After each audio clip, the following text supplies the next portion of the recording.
भारतात अपघातांचे प्रमाण दिवसेंदिवस वाढत चाललेलं आहे। यामध्ये चूक नसताना अनेक लोकांचे जीव सुद्धा जात आहेत।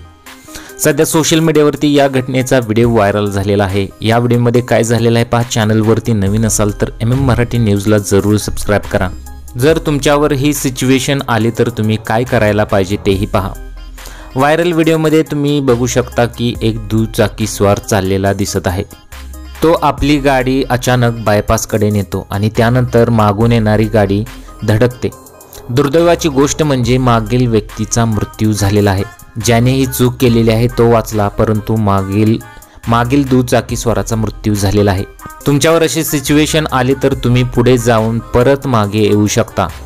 तुमचा थोडा वेळ वाया जाईल पण तुमचा जीव वाचेल, अशा कमेंट्स लोकांनी केलेल्या आहेत। त्याचबरोबर ज्या व्यक्तीची चूक आहे अशा लोकांना लायसन्स कोण देतं, अशा संतप्त प्रतिक्रिया लोकांनी केलेल्या आहेत।